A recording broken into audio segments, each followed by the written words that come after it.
எப்படி இப்படி சொல்ற? நேத்து வரைக்கும் இதுக்கு நீ எதிர்ப்புல தெரிவிச்ச. ஆமா, ஆனா இப்ப என் மனசு மாறிடுச்சு மேம்.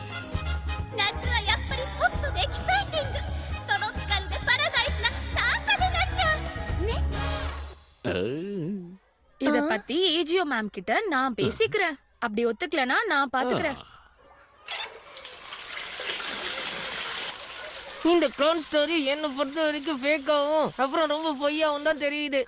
நீங்க ரொம்பவே மாறிட்டீங்க யோஷினாகா மேம். ஒரே நாள்ல உங்க நிலைமை மாறிடுச்சு, உங்க எண்ணம் மாறிடுச்சு. என்ன மாறிட்டாங்களா? என்ன பேசுறீங்க நீங்க? நான் ஒரு சாம்பா ஃபேன். சாம்பா சாம்பா ஆடுங்க. ஏங்க பாத்தியா? என்ன மாதிரியான ஆட்கள் தேவையில்லாத விஷயத்துல கவனத்தை செலுத்த மாட்டாங்க. அப்புறம் பிரின்சிபல் சார், அது என்னன்னா நான் உங்ககிட்ட ஒரு விஷயம் டிஸ்கஸ் பண்ணணும்.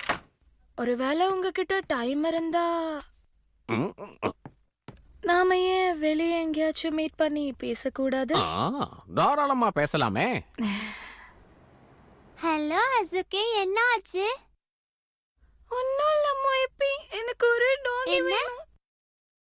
உன்னால எனக்காக ஒரு டாகி கொண்டு வர முடியுமா? மொய்பி, மேஜிக் மூலமா டாகி கொண்டு வாயே. டாகி வேணுமா? உனக்கு என்ன தெரியுமா, நான் என்ன பண்ணாலும் மேஜிக்கால டாகிய வர வைக்க முடியாது.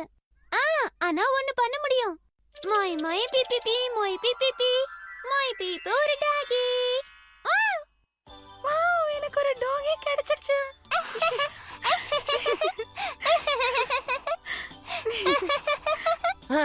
அடேங்கப்பா, மொய்பி இப்போ டாகி ஆயிட்டா.